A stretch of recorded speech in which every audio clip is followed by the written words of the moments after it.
श्री राम जय जय राम। श्री राम जय जय राम। श्री राम जय जय राम। श्री राम जय जय राम।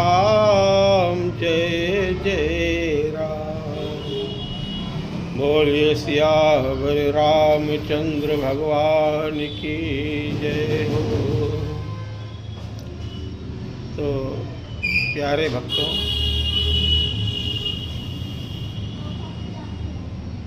प्रसंगानुसार भगवान श्री सीताराम चंद्र जी महाराज की पावन कथा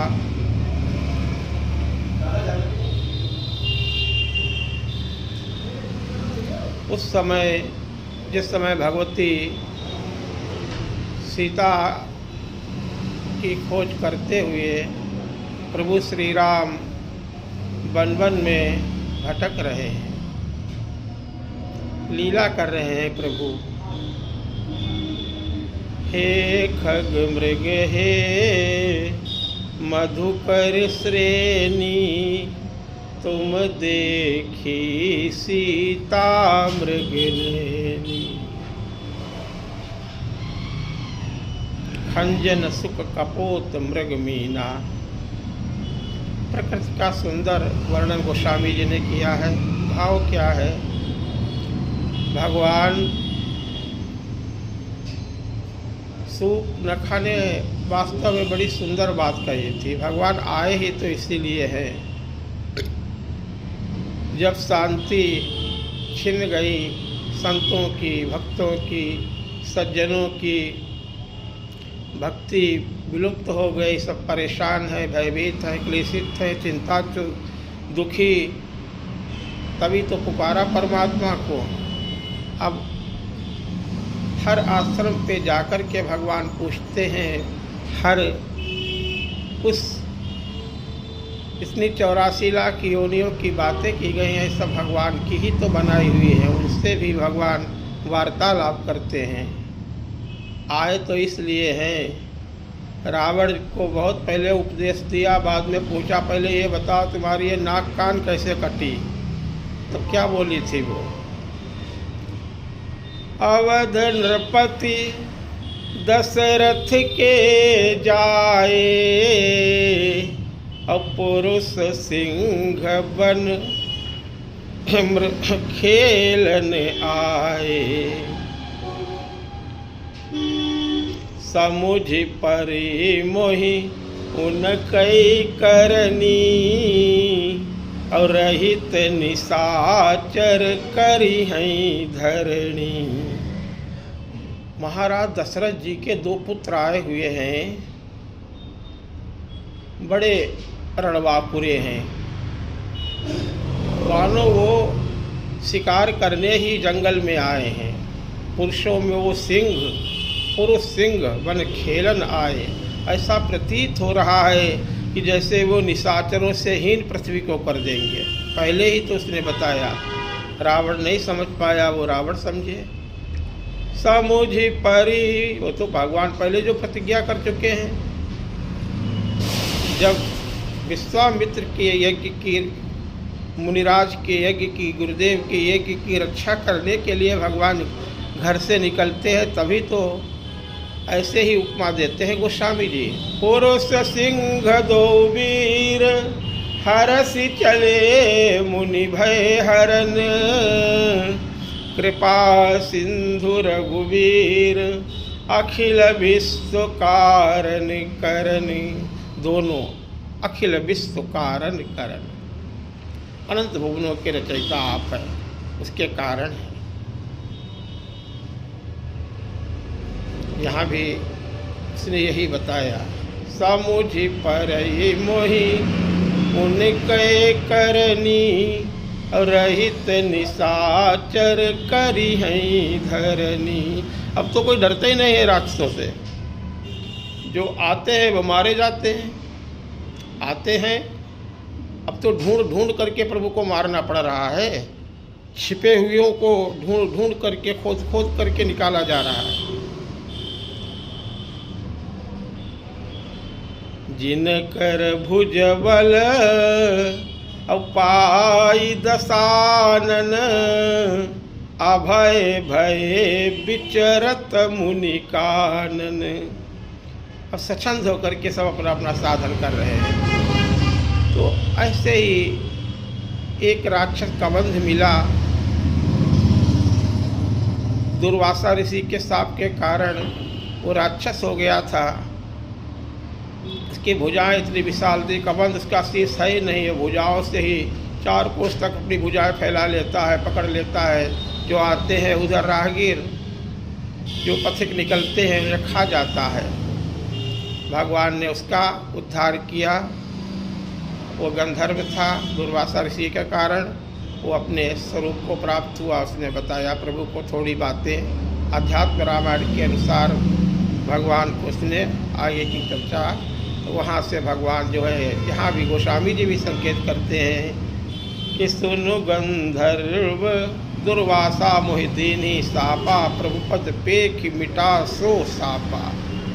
तब भगवान कहते हैं सुनु गंधर्व कहूँ मैं तो ही, मोहिन सोहाय ब्रह्म कुल द्रोही।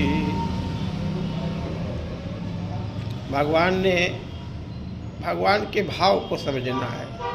भगवान कहते हैं, यहाँ पे कुछ लोग कहते हैं कि चौपाई गोस्वामी जी कैसे रहे। गोस्वामी जी तो सत्य बोलेंगे। बोले पूज्य विप्र अशील गुणहीना, अशूद्रन गुण गण ज्ञान प्रवीणा। यहाँ पे भाव क्या है? यहाँ पद के अनुसार चर्चा की गई है और इसमें कोई बात नहीं है। बड़ा भाई और छोटा भाई है। छोटा भाई अगर वो प्रधानमंत्री भी बन जाए तो भी पूजनीय बड़ा भाई ही रहेगा, पैर तो बड़े भाई के ही वो छुएगा। तो इसलिए ऐसे बातें जो वर्णाश्रम धर्म की व्याख्या की गई, बताई गई है, जो गुणों से संसार को चमका रहा है, वो अगर सापत ताड़त परुष कहंता, जैसे शिक्षक होते हैं, वो जो है पढ़ाते हैं, डांटते हैं, फटकारते हैं। यहाँ उन गुरुओं की महिमा के विषय में, क्योंकि वो दुर्वासा के प्रति यहाँ पे दुर्वासा मोहिदीनी सापा, प्रसंगानुसार भाव को समझना चाहिए। छोटे बड़े की यहाँ पे कोई बात नहीं बताई गई है। यहाँ ये बताया गया है कि वो साप भी दे देते हैं, लेकिन वो शक्ति के भंडार हैं, तप के भंडार हैं, ज्ञान के भंडार हैं। वो समाज के कल्याण के निरंतर उद्योग में लगे रहने वाले उनकी इसीलिए महिमा है कि वो संसार को बहुत कुछ प्रदान करते हैं। इसलिए गुरुजनों को सहन करने में, माता पिता की सहन करने में, अपने जो शिक्षा देते हैं उनकी बात को मानने में ही अपनी भलाई है। मातु पिता गुरु प्रभु कै बानी, बोले बिनहि विचार करिय शुभ जानी। भरत जी से महाराज भरद्वाज जी ने कहा, सिद्ध हो जाओ, थोड़ा हमारा स्वीकार करो, आप आ गए, बहुत अच्छे अतिथि आए हैं समाज सहित। उन्होंने कहा हाँ, मैं कुछ नहीं सुहा रहा है, लेकिन सिर धरियायसु करिय तुम्हारा, परम धर्म यह नाथ हमारा। तो उन ज्ञानवानों के लिए कहा गया है, वो जो है, जो अपने सद्गुणों से विभूषित है। तो शंकर भगवान से पूछो, यहाँ हमारे समाज में, संसार में, यहाँ सिर्फ जो जिसने कार्य लिया है उस वर्ण के अनुसार बात की गई है। अपने कार्य के अनुसार जो कोई भी करता है उसको वही उस समय कहा जाता है। ऐसी वर्ण व्यवस्था है। कुलवान तो सबसे बड़ा वो है। शिव से पूछो, सदगुरु हैं, बोले सो कुल धन्य उमा सुनु, और जगत पूज्य सुपुनीत, श्री रघुवीर परायण, जेहि नर उपज विनीत। सभी भगवान को प्रिय हैं। और वहाँ भगवान ऐसा उपदेश देते हैं और तुरंत इसी बात को शायद समझाने के लिए ही सबरी जी के आश्रम पे जाते हैं। और सबरी जी के आश्रम पे भगवान का क्या भाव होता है आप देखिए। ताहि देई गति और राम उदारा, सबरी के आश्रम पगुधारा। सबरी साधारण है, सबरी को अपनी छोटी सी कुटिया घर प्रतीत होती है, लेकिन वो भगवान के लिए आश्रम है। सबरी क्या कहती है? बोले सबरी देखी राम गृह आए, मुनि के बचन समुझ जिय भाए। सबर नामक भील की ये छोटी सी कन्या 9 वर्ष की जब अवस्था थी, तब उसने देखा कि दरवाजे पे बहुत से चबूतरे पे बहुत से जंगल में पशु बांधे गए हैं। बड़ी चहल पहल दिखाई दे रही है। सुबह सुबह माँ से पूछा, आज बड़ी भीड़ भाड़ दिखाई दे रही है, पशु इतने आज क्यों मंगाए गए हैं? माँ ने कहा, आज शाम बारात तुम्हारी आएगी, उनके लिए ये भोजन बनाया जाएगा। इतना मांसाहार हमारे विवाह के कारण लोग करेंगे। दया का भाव संतरित हुआ। धर्म न दया सरिस हरि जाना। हे गरुण जी महाराज का गोस्वामी जी महाराज जो कथा सुनाते हैं तो कहते हैं कि हे गरुण जी महाराज, दया के समान कोई बड़ा धर्म नहीं है। पहला चरण पूरा किया साधना का। दया जिसके हृदय में जागृत होती है जीव मात्र के लिए, जो दयालु प्रवृत्ति का है, समझ लो उसने सब कुछ प्राप्त कर लिया। ये सबरी माँ के ऊपर घटित होता है। भाग खड़ी हुई वहाँ तो पहली अभी सबरी माँ को भगवान श्री राम नवदा भक्ति का निरूपण करेंगे आपके आगे, वहाँ गाएंगे बताएंगे। तो सबरी में पहले से ही सभी भक्ति हैं, इसलिए भगवान बताते हैं उन माँ को। आपके अंदर बाद में ये भी बता भी देंगे। सबरी को पहली भक्ति क्या मिली? सबरी देखी राम गृह आए, मुनि के बचन समुझ जिय भाए। मुनि के पास पहुँची है, गुरु जी के पास पहुँची है, मतंग ऋषि के आश्रम पे पहुँची। और मतंग ऋषि के और समस्त ऋषियों की वो चुपचुपा ऐसे ही निस्वार्थ भाव से अंधेरे में ही उठ कर के लकड़ियाँ रख देती, फल फूल रख देती, भात भात से वो उनके सभी झाड़ू बुहारू कर देती, सब गलियाँ साफ कर देती, चबूतरे सब झोपड़े के आसपास सब।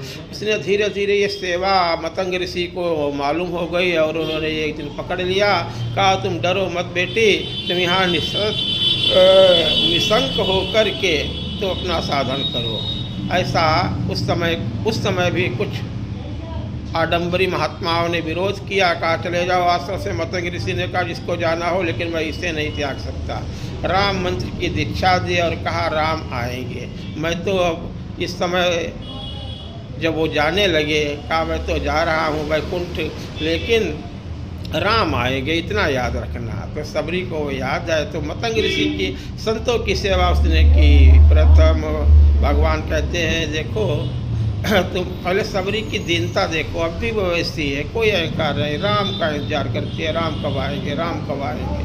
बहुत कठिनाइयाँ झेली उसने, विस्तार क्या करें, लेकिन उसने सिर्फ राम को याद रखा। सन की तरह वृद्ध हो गई, सफ़ेद बाल हो गए, राम कब आएंगे, राम आएंगे। तो उनके लिए तैयारियां रोज करती है।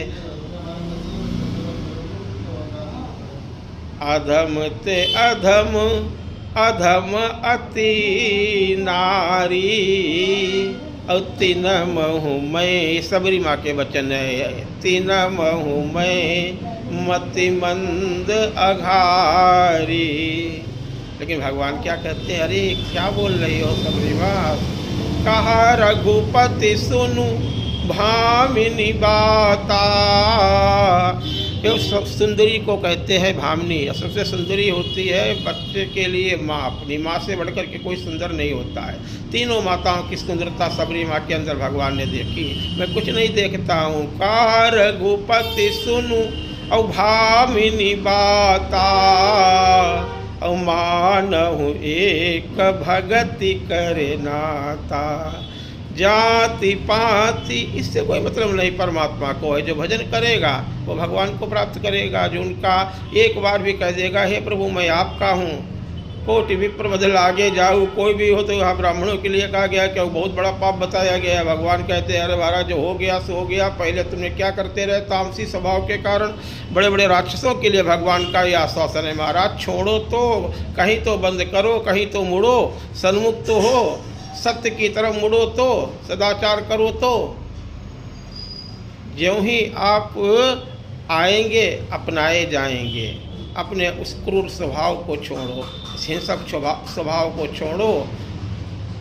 सन्मुख होय जीव मोहि जबहि, जन्म कोटि अघ नासहि तबहि। ये परमात्मा में इतना बड़ा पावर है, वो तेज है। वो रात्रि भर का अंधकार सूर्य निकलते समय उतना समय नहीं लेते हैं। अरुणिमा होते ही, अरुणोदय होते ही अंधकार भाग जाता है। जन्म जन्मांतर के पाप ताप संताप सब नष्ट हो जाते हैं। एक संत की, सद्गुरु की कृपा हो जाए बस, प्रथम शर्त ये है। कोई कहे तो भगवान सभी पापियों का उद्धार करते हैं, इसलिए कि किसी संत ने कह दिया भगवान ये इसे अपना लो, फिर भगवान उसके गुण दोष नहीं देखते हैं। जन अवगुण प्रभु मानन काऊ, कुल दीन बंधु